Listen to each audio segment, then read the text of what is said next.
Hey gang, Spada coming at you, and today we are taking a look at Grimestone and the Dinobots.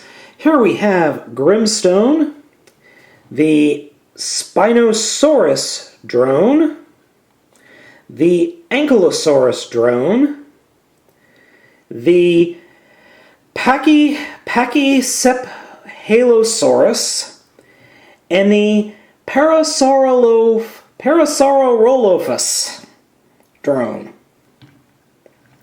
So, let's go ahead and take a look at Grimestone proper. So here we have Grimestone in robot mode. The reason I'm starting off at robot mode is because that's the way this guy is packaged.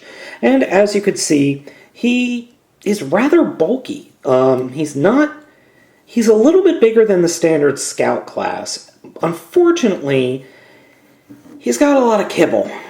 Now, you might be wondering why I have him mistransformed. Well, there's a reason for that, and that's mainly because if you put the tail all the way up on his back, you really lose posability here in the arms. These arms cannot be posed very well at all, simply due to the kibble just getting in the way. No matter what you do, you can kind of finagle it, swing those up, and you can kind of get him doing that, but it doesn't look good.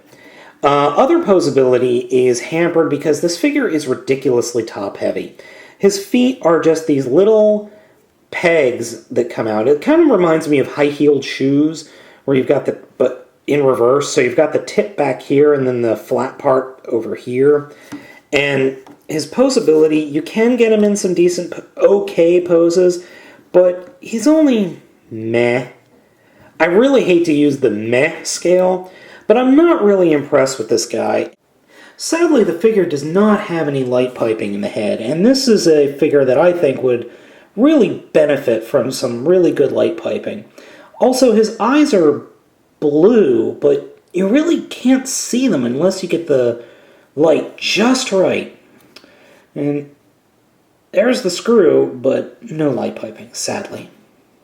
So, the transformation for this figure is ridiculously simple, but it is hampered a bit by the fact that just about everything gets in the way. So we'll go ahead and start off by taking the legs and rotating them 180 degrees. I'm sorry, the robot legs. And then we'll fold the red parts down as far as they could go. I'll show you why in a second. Then we'll take the chest piece and fold that up over the robot's face. Just kind of get it right up in there. Next, we will take the arms and shoulders and collapse them in and just into the robot chest, and then just snap everything into place.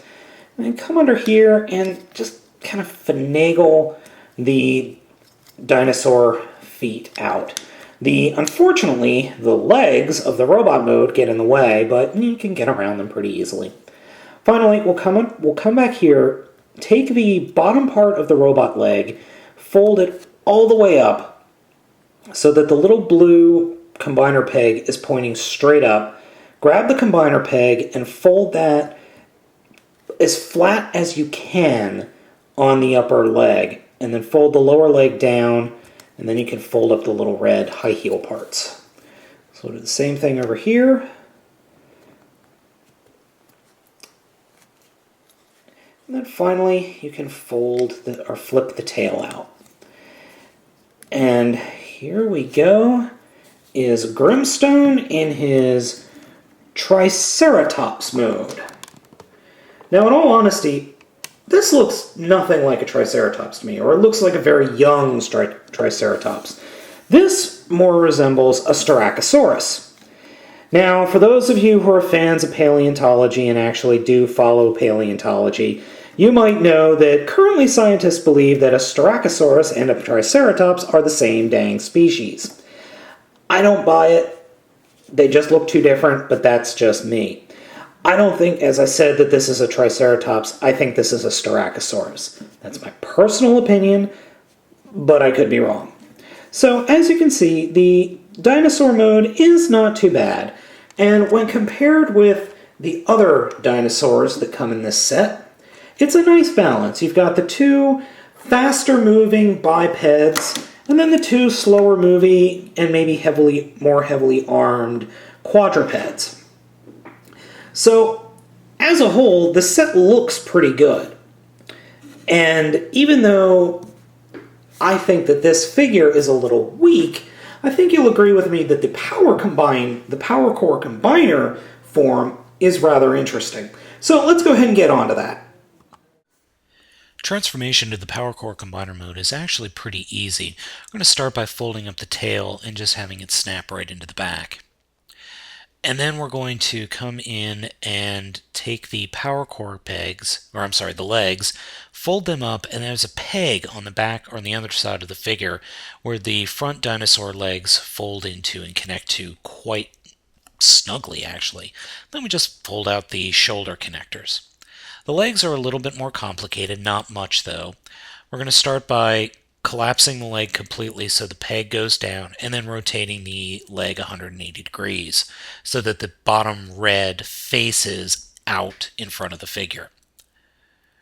And that's about it. The only other thing left is the face, which just fold the dinosaur face forward, or kind of slide it forward on a double hinge, and there you go.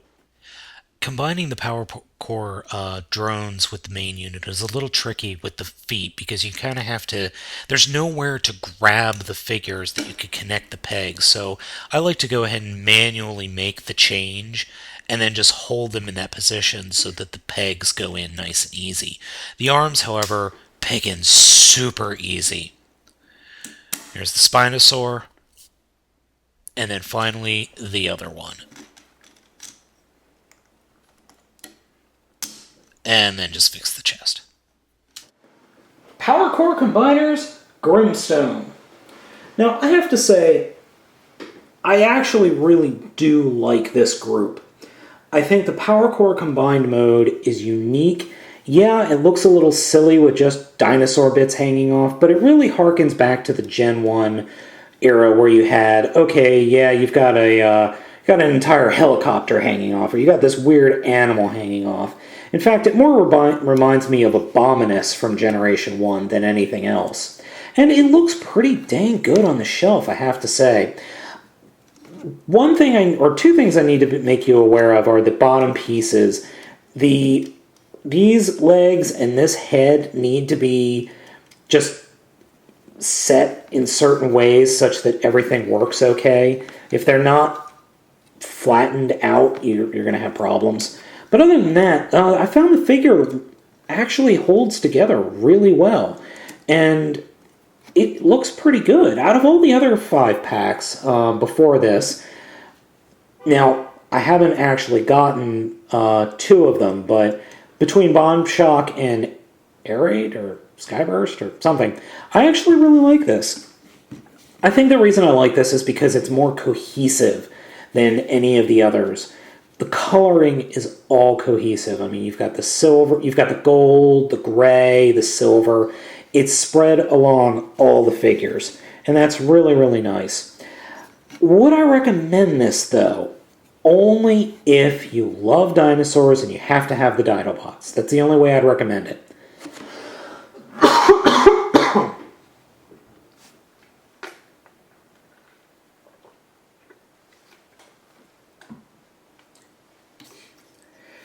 This set isn't bad at all. It is a little bit fugly in the fact that you have one arm here is more of a giant claw than anything. But I do like this set, and I do think it looks interesting. Would I recommend it? Well, only if you have to have it. As on the whole, it's okay. I really like it, but it's only just okay. It's by no means perfect. And it by no means is the best Power Core Combiners unit out there. That is a title reserved for another team, which we'll look at shortly, but I do like this guy. And I do recommend him, but only if this is a must-have for you.